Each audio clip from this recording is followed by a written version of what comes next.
The United Nations Refugee Agency says Sub-Saharan Africa hosts more than 26% of the world's refugee population.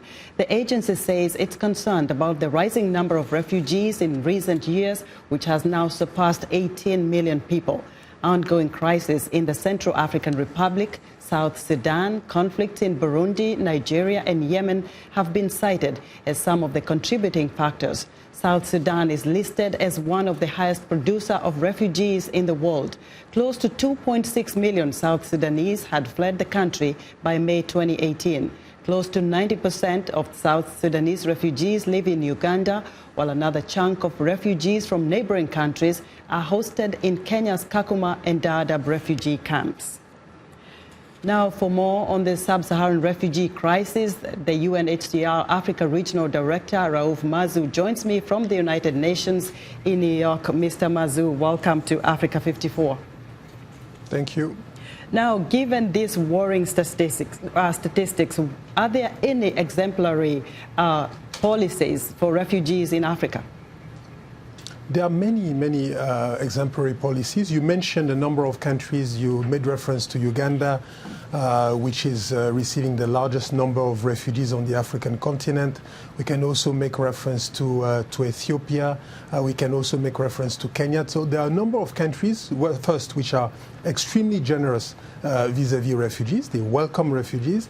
And on top of that, they are gradually bringing on board policies which can help refugees being included in the societies rather than remain in camps. Now, you mentioned about refugees being included in the communities. You know, some of the countries have misconceptions about refugees. They think they bring in negativity in the communities. Are there any examples of socio-economic impact that these refugees can contribute to the host countries?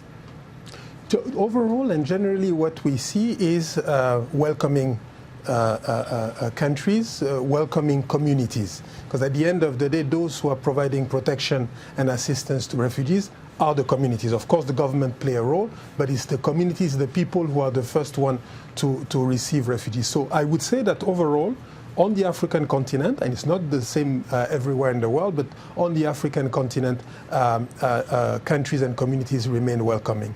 On the issue of the impact in itself, what we've done, and we've done that in a number of situations, but in Kenya in particular, we asked our colleagues from the World Bank to measure the actual impact of the presence of refugees over a period of time. You have about 180,000 refugees in a camp called Kakuma in Kenya, in the part of Kenya that borders South Sudan. And the World Bank carried out a study which is called Yes in My Backyard, and it actually showed that over time the impact of the presence of refugees on the economy had been positive.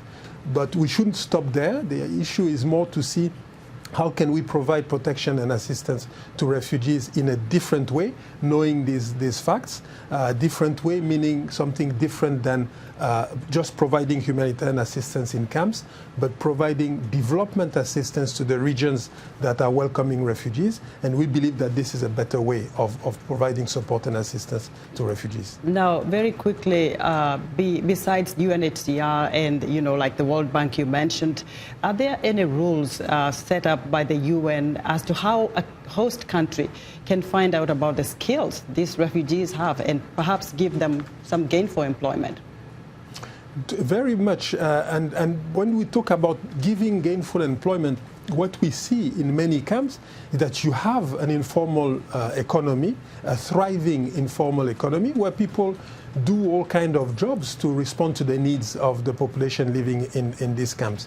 What we've done with another branch of the World Bank, which is called the IFC, we measured how much expenditure refugees were making in the same camp that I referred to earlier. And for a population of about 180,000 refugees plus host population, so a total of 250,000 people, we saw that the expenditure of this population was about $56 million a year. So that's quite significant.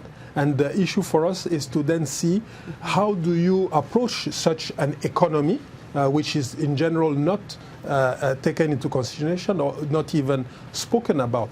And from that, you can actually provide greater support to the host and to the refugees. So there are quite a few of such examples where the actual contribution to the economy provided by refugees has been measured.